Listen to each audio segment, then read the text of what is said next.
మన పెట్టుబడి మన పిల్లల భవిష్యత్తు కోసమే కదా, అందుకే సరైన స్థలం ఎంచుకోవాలి. మీ పెట్టుబడికి నమ్మకమైన వేదిక శ్రీ వాసవి ప్రాజెక్ట్స్. ఓం అస్మద్గురుభ్యో నమః. శ్రీమతే రామానుజాయ నమః. శ్రీకృష్ణ పరబ్రహ్మణే నమః. జై శ్రీమన్నారాయణ, జై శ్రీకృష్ణ, జై జై శ్రీకృష్ణ. ఈరోజు ధనుర్మాసంలో రెండవ పాసురాన్ని అనుసంధానం చేసుకుందాం. ఓం శ్రీ గోదారంగనాథాభ్యాం నమః. வையத்து வாழ்வீர்கள் நாமுன்னம் பாவைக்கு செய்யும் கிருஷைகள் கேளீரோ பார்க்கடலுள் பையத்து இன்ற பரமநடை பாடி நெய்யுண்ணோம் பாலுண்ணோம் நாட்காலே நீராடி மையற்றெழுதோம் மலரிட்டு நாம் முடியோம் செய்யாதன செய்யோம் தீக்குருளே சென்றோதோம் ஐயமும் பிச்சையும் ஆந்தனையும் கை காட்டி ఉయ్యుమారెందుగందేలోరెంబావాయ్. ఓం శ్రీ గోదాదేవ్యే నమః. పాసురం ఇది. ఈరోజు పాసురంలో అమ్మవారు మనకేం ఉపదేశిస్తుందో తెలుసుకుందాం. మొదటి పాసురంలో ఈ వ్రతాన్ని ఎప్పుడు చేయాలి అనేది చెప్పింది అమ్మవారు. అలాగే ఈ వ్రతాన్ని చేయడం వల్ల మనకేం ఫలితమో చెప్పింది. ఎవరి గురించి ఈ వ్రతం చేయాలో చెప్పింది. 3 విషయాలు చెప్పేసింది అమ్మవారు. మార్గళి తింగళ్ అని మార్గళి మాసంలో ఈ వ్రతం చేయాలని, తర్వాత నందగోపకుమరన్ ఆ నందగోపకుమారుడైనటువంటి శ్రీకృష్ణున్నే ఆరాధించాలి అని, తద్వారా ఫలితమే వస్తుంది. నారాయణనే నమక్కే పైరై తర్వాన్. మరి శ్రీకృష్ణుణ్ణి ఆరాధిస్తే నారాయణుడు ఎలా మోక్షాన్ని ఇస్తాడు? ఇది కొంతమందికి తెలియని విషయం. కృష్ణుడే నారాయణుడు, కృష్ణుడే శ్రీ మహావిష్ణువు, శ్రీకృష్ణుడే సర్వస్వామి పరబ్రహ్మ పరమాత్ముడు. కాబట్టి నారాయణుడి యొక్క వివిధ అవతారాలే మత్స్య, కూర్మ, వరాహ, నారసింహ మొదలగు అవతారాలన్నీ. ఒక మాటలో చెప్పాలంటే ఈ చరాచర జగత్తంతా కూడా నారాయణ స్వరూపమే. ముందే చెప్పుకున్నాం కదా, దృశ్యతే శ్రూయతేపివ అంతః బహిశ్చ తత్సర్వం వ్యాప్య నారాయణ అంటుంది శాస్త్రం, ఉపనిషత్తు. అంటే అంతటా సర్వాంతర్యామిగా శ్రీమన్నారాయణుడు ఉన్నాడు అని చెప్తుంది. కాబట్టి ఆ నారాయణుడు యొక్క అవతారమే కృష్ణావతారం, దశావతారాల్లో చేరింది. ఆ శ్రీకృష్ణుణ్ణి ఆరాధిస్తే నారాయణుడు మనకు పరమైనటువంటి వైకుంఠాన్ని, పరైనటువంటి వాయిద్యాన్ని ఇస్తాడని చెప్పింది. మరి రెండో పాసురంలో ఏం చెప్తుంది? వైయత్వాళ్ వీర్హాళ్ నామున్ నంపావైకు అంటే భూమి యందుండి సుఖించగోరే ఓ జనులారా, ఈ యొక్క వ్రతాన్ని గురించి ఏం చేయాలో చెప్పబడిందో మనం తెలుసుకుందాం అంటూ నియమాలు చెప్తుంది అమ్మవారు రెండో పాసురంలో. అలాగే మనకి భగవంతుడి యొక్క అవతారాలు అంటే భగవంతుడు ఉండే 5 రూపాలు మనకి శాస్త్రంలో చెప్పబడ్డాయి. ఏంది? పర, వ్యూహ, విభవ, అంతర్యామి, అర్చ అని 5 రూపాల్లో భగవంతుడు ఉంటాడు. పర అంటే వైకుంఠంలో ఉండేటువంటి భగవంతుడు, ఆయననే పరై తర్వాన్ అని చెప్పింది అమ్మవారు. ఆ పరవాసుదేవుడు మనకి వైకుంఠాన్ని, మోక్షాన్ని ఇస్తాడని. అలాగే ఇప్పుడు రెండో పాసురంలో ఏం చెప్తుంది? మళ్ళీ పార్కడలుల్ పయ్యత్తు ఇంద్ర పరమణి పాడి అంటే పాలకడలిలో శయనించి ఉన్నటువంటి ఆ పద్మనాభుణ్ణి నామాన్ని సంకీర్తన చేద్దాము అని చెప్తుందన్నమాట. అంటే అమ్మవారి దృష్టిలో శ్రీకృష్ణుడు ఆయనే, నారాయణుడు ఆయనే, పరవాసుదేవుడు ఆయనే. ఇక్కడ వ్యూహవాసుదేవుడు అని చెప్పబడతాడు మనకి పాలకడలిలో ఉన్నటువంటి స్వామి. వైకుంఠంలో ఉండే స్వామి పరవాసుదేవ అని కీర్తింపబడుతుంటే, క్షీరసాగరంలో ఉన్నటువంటి స్వామి వ్యూహవాసుదేవుడి మూర్తిగా మనం ఆరాధిస్తాం. మనకు శాస్త్రం అలా పరిచయం చేసింది. కాబట్టి ఇక్కడ ఒకటి వైకుంఠం పర వచ్చింది, రెండోది పాలకడలి క్షీరసాగరం వ్యూహ వచ్చింది. ఈ పర వ్యూహ అవతారాల గురించి మనకి ఈ 2 పాసురాల్లో చెప్పింది అమ్మవారు. ఈ వ్యూహవాసుదేవుణ్ణి మనం ఆరాధించాలి అంటే ఈ వ్యూహవాసుదేవుణ్ణి అనంత పద్మనాభుడు అని కూడా ఆరాధిస్తూ ఉంటారు. ఇక్కడ చెప్పింది అమ్మవారు అదే. ఏమని? పార్కడలు పైయత్తు పరమనడి పాడి అని. ఆయన మళ్ళీ పరమాత్ముడే అని చెప్తుంది ఇక్కడమ్మ. కాబట్టి ఆ పరవాసుదేవుడైనటువంటి స్వామే సృష్టి చేయడానికి వ్యూహవాసుదేవుడిగా అవతరిస్తే ఆ వ్యూహవాసుదేవుడి నుండి ఈ సృష్టి అంతా కూడా రచింపబడుతుంది. బ్రహ్మ, రుద్రాది మొదలగు దేవతలంతా కూడా. మరి ఆ పరవాసుదేవుణ్ణి ఆరాధించడానికి, ఆయన నామ సంకీర్తన చేయడానికి, ఈ ధనుర్మాస వ్రతాన్ని ఆచరించడానికి ఏం నియమాలు పాటించాలి ఉంటుంది కదా. మరి ఏదైనా ఒక వ్రతం చేయాలంటే ఒక దీక్ష చేయాలన్నా, కనీసం ఇంట్లో ఆరాధన చేయాలన్నా నిత్యారాధన కొన్ని నియమాలు ఉంటాయి కదా. అలాగే ఈ గోదాదేవి మనకేం చెప్తుంది? ఈ ధనుర్మాస వ్రతం చేసేవాళ్ళు నెయ్యున్నోం పాలున్నోం నాట్కాలే నీరాడి. ఇది ఆహారానికి సంబంధించిన, వ్యవహారానికి సంబంధించినటువంటి నియమాలు కొన్ని. ఏంటివి? నెయ్యున్నోం పాలున్నోం. ఈ ధనుర్మాసం అంతా కూడా నెయ్యితో చేసినటువంటి పదార్థాలు, నెయ్యిని కానీ అలాగే పాలతో తయారు చేసిన పదార్థాలను కానీ వాడకూడదట. ఎందువల్ల? నెయ్యి పాలు అనేటువంటి పోషక పదార్థాలు. మాకు భగవంతుడే ధారకము పోషకము అనేటువంటి, అంటే మేము జీవించడానికి కావలసినటువంటి ధారకము, మేము ఆధ్యాత్మికంగా భౌతికంగా మానసికంగా కూడా పుష్టిగా ఉండడానికి మాకు పోషకుడు పరమాత్ముడే, ఆ శ్రీకృష్ణ భగవానుడే. కాబట్టి ఇంకా మాకు వేరే ధారక పోషకాలు ఏమీ అవసరం లేదు అనేటువంటి ఉద్దేశ్యంతో చెప్తుందన్నమాట. అలాగే ఇంకా నిష్టగా ఉండేవాళ్ళు ఉప్పు కారాలను కూడా, కారం మిగతా పదార్థాలను త్యజించి కేవలం హవిష్యాన్నాన్ని ఆ గోదాదేవికి ఎప్పుడైతే పొద్దున మనం రోజు కట్టుపొంగల్ నివేదన చేస్తాం కదా. ఏమిటా కట్టుపొంగల్ ఎలా తయారు చేస్తారు? కాసన్ని బియ్యము, దాంట్లో కొంచెం పెసరపప్పు, కొద్దిగా మిరియాలు, కాస్త జీలకర్ర, అల్లం ముక్కలు, నెయ్యి, ఇది వేసినటువంటి పదార్థాన్ని కట్టుపొంగలి అంటారు. దాన్ని శుచిగా వండి భగవంతుడికి నివేదించాలి. మరి నెయ్యి వద్దన్నారు కదండి, నెయ్యి అందులో ఎందుకు వేస్తారు? ప్రసాదం వేరు, మనం వంటకాల్లో వాడకూడదు. కానీ భగవంతుడికి నెయ్యి లేకుండా ఆరాధనే ఆరగింపే చేయకూడదు. కాబట్టి భగవంతుడికి నివేదించేటప్పుడు నెయ్యి వేయాలి, దాన్ని ప్రసాదంగా తీసుకుంటే తప్పులేదు. నెయ్యి అని అనట్లేదు మనం, అక్కడ ప్రసాదం అంటున్నాం. కాబట్టి ఆ విధంగా నెయ్యున్నోం పాలున్నోం నాట్కాలే నీరాడి, అంటే తెల్లవారుజామునే స్నానం చేయాలి, సూర్యోదయానికి పూర్వమే. మన సనాతన ధర్మంలో, మన వైదిక సంప్రదాయంలో, హిందూ సంప్రదాయంలో పూర్వ కాలం నుండి కూడా మన పెద్దలంతా కూడా సూర్యోదయానికి ముందే లేచేవాళ్ళు.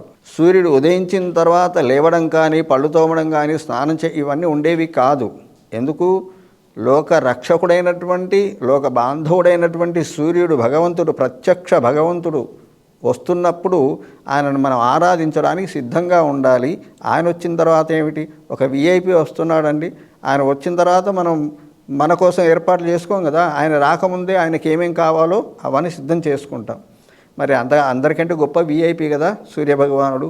మనం పిలవకుండానే వచ్చి మనకు కావలసినవన్నీ మనకు సమకూరుస్తున్నాడు. గాలి, వెలుగు, ఇవన్నీ సృష్టి అంతా సూర్యుడు లేకపోతే అంధకారశూన్యం ఇంకేమీ లేదు. కానీ ఆయనను గౌరవించము, ఆయనకు విలువని. ఎందుకో తెలుసా? అడగకుండానే అన్ని ఇస్తున్నాడు కదా. అడగకుండా ఎవరైనా ఏమి ఇచ్చినా కూడా దాని విలువ ఉండదు. మనం కావాలి కావాలి కావాలి అని తపస్సు చేసి పరితపిస్తే వచ్చేదానికి విలువ ఉంటుంది.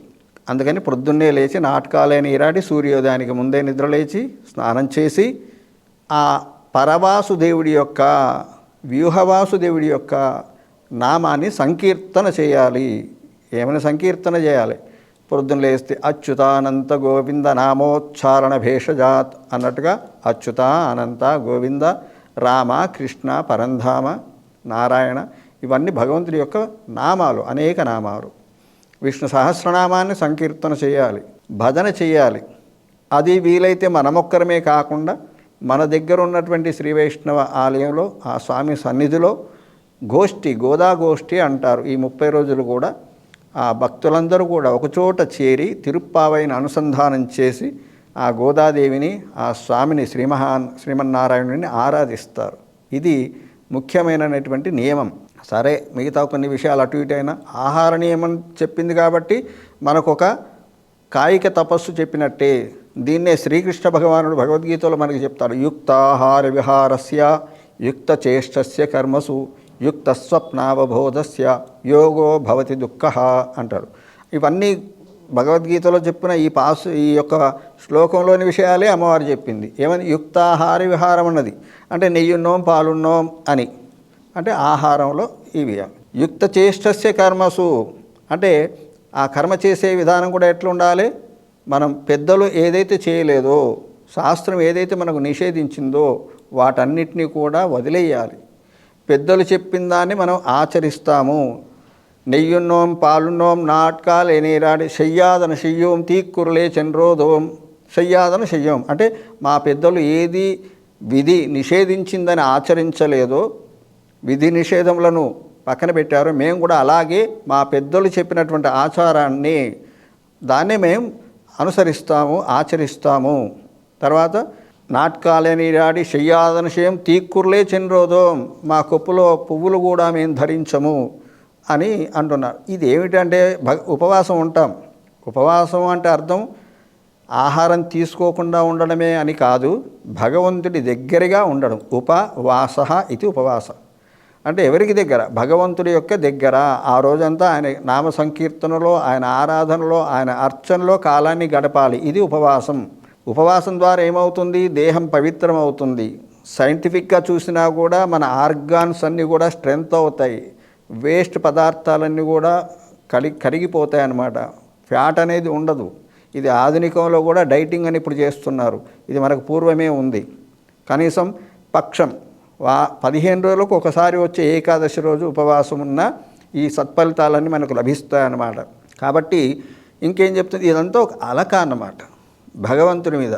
అమ్మా నాన్నలు మనకేమైనా అడిగితే ఏలేదనుకోండి, ఏం చేస్తాం అప్పుడు? నేను అన్నం తినను, నేను పాలు తాగను అని, నేను బడికి వెళ్ళను అని మారాన్ చేస్తాం కదా. ఇది కూడా భగవంతుడు మనకు అమ్మ నాన్న అన్నీ తనే. కాబట్టి మరి ఆయన నుండి మనం ఏదైనా పొందాలంటే ఆయనకు కొద్దిగా బెట్టు చేయాలి కదా. అరే వీడికి ఇవ్వాలి అని ఆయనకు అనిపించాలి. అరే వీడి పదే పదే పరితపిస్తున్నాడు కదా, అందుకోసమైనా ఇవ్వాలి అనాలి. భగవంతుడు మనం ఏమైనా కోరితే బాధపడతాడట. అయ్యో నా బిడ్డడు వీడు అడగకముందే నేను అన్నీ సమకూర్చాలి కదా, అలాంటి వాడిని నేను వాడు అడిగే పరిస్థితి కల్పించుకున్నాను, ఎందుకు ఈ పరిస్థితి వచ్చిందని బాధపడతాడట. కాకపోతే దాని కారణం ఏమిటి? మనం చేసుకున్నటువంటి కర్మలే, ప్రారబ్ధ కర్మలు. అందుకు భగవంతుడు ఏం చేయలేడు. మన తల్లిదండ్రి చెప్తారు, వద్దురా బాబు అక్కడ వెళ్ళకు అని. కానీ మనం ఏం చేస్తాం? అమ్మా నాన్న మాట లెక్క చేయకుండా వెళ్తాం, దెబ్బలు తింటాము, బాధపడతాం. అప్పుడు తల్లిదండ్రులు ఏం చేస్తారు? వైద్యం చేయించడం తప్ప మన బాధను వాళ్ళు తీర్చుకోలేరు కదా. ఎందుకు? వాళ్ళు చెబుతుంటే వినలేదు, మనం అనుభవిస్తున్నాం. అలాగే భగవంతుడు ఎప్పుడు చెప్పాడు మనకు? గీతాదిషు విదితః అంటే భగవద్గీతాది శాస్త్రాల ద్వారా మనకు చెప్పాడు ఏం చేయాలి, ఏం చేయకూడదు, ఎలా ఉండాలి, ఎలా ఉండకూడదు అన్నీ చెప్పినా కూడా మనకు అవి చదివే అలవాటు లేదు. ఎవరైనా పెద్దలు చెప్తే వినే అలవాటు లేదు. వినం కాబట్టి తెలిసే విధి లేదు, తెలియకపోతే ఆచరించం. కాబట్టి సత్సంగాద్భవ నిస్పృహో అంటుంది శాస్త్రం. సత్సంగాన్ని చేరాలి, దుస్సంగాన్ని వదలాలి. మనం ఎలాంటి వాళ్ళతో సహవాసం చేస్తే అలాంటి బుద్ధులే మనకు వస్తాయి. కాబట్టి గోదాగోష్ఠిగా ఈ 30 రోజులు చెప్పాను, ఇది ఒక వర్క్షాప్ లాంటిది. ఈ 30 రోజులు మనకు కొందరు చెప్తుంటారు, ఒక 60 రోజులు మీరు సంతకాన్ని చేయండి, మీ స్టార్ అవుతుందో కాదో తర్వాత విషయం. కానీ ఒక 30 రోజులు సత్ప్రవర్తనతో, నియమంతో, నిష్ఠతో మనం గడిపినప్పుడు భగవన్నామ సంకీర్తనలు ఒక దీక్షగా ఖచ్చితంగా అది మనకి సంవత్సరం వరకు కనీసం మనలో దృఢంగా ఉంటుంది. ఆ భక్తిని, ఆ శ్రద్ధను అలాగే నిలుపుతుంది. మళ్ళీ సంవత్సరం మళ్ళీ కంటిన్యూ చేస్తాం. ఇలా ధారలాగా సాగిపోతూ ఉంటుందన్నమాట. కాబట్టి ఆ గోదాదేవి ఈ 2వ పాసురం ద్వారా ధనుర్మాసానికి కావలసినటువంటి నియమాలు చెప్పింది. నెయ్యున్నోం పాలున్నోం నాటకాలు నీరాటి మయ్యెట్టుడుదోం మొలట్టునాముడియం శయ్యాదన శేయం తీక్కుర్లే చేయం అయ్యం పిచ్చియం ఆంధ్రవికై కాట్టి. మేము అబద్ధాలు ఆడము, అసత్యాలు పలకము ఈ ధనుర్మాసం చేసేవాళ్ళు. అలా కొన్ని బ్రహ్మచర్యం విధం పాటిస్తే మంచిది. అధశయ్య నేల మీద పరుంటే మరీ మంచిది. వీలైతే చన్నీటి స్నానమే చేయాలి. అవకాశం లేని వాళ్ళు ఉష్ణోదకంతో వేడి నీళ్ళతో స్నానం చేయవచ్చు. కానీ ప్రధానంగా ఏమిటి? తెల్లవారుజామునే లేవాలి, తెల్లవారుజామునే స్నానం చేయాలి. సూర్యోదయానికి ముందే భగవత్ సన్నిధికి వెళ్ళాలి, స్వామిని కీర్తించాలి. ఈ నామ సంకీర్తన రోజంతా కూడా అలాగే కొనసాగించాలి. ఇది ధనుర్మాసంలో 2వ పాసురంలో అమ్మ మనకి చెప్పినటువంటి ఉపదేశం. ఓం శ్రీ గోదా రంగనాథాభ్యాం నమః. జై శ్రీమన్నారాయణ. జై శ్రీకృష్ణ. జై జై Srikrishna. And for more videos, please subscribe to iDream. Please subscribe to iDream. Please subscribe iDream. And please subscribe to iDream. For more videos, subscribe to iDream. please like, share and subscribe to the channel. Congratulations, iDream. Subscribe to iDream. Subscribe to iDream. So subscribe to iDream Media. iDream ki iDream team andarki huge congratulations. Please subscribe iDream Media. Please subscribe to iDream. Subscribe iDream. Please subscribe to iDream. I dream అంటే నా కళల ఛానల్ను subscribe చేసుకున్న నోరు తిరుగుతలేదు, మీరైతే గంట గుర్తు కొట్టండి. For more such videos, please subscribe to iDream. Subscribe to iDream. Please subscribe to iDream. Please subscribe iDream Media. Please do subscribe to iDream. Please subscribe to iDream Media. For best entertainment and information, please subscribe iDream. And don't forget to subscribe to iDream.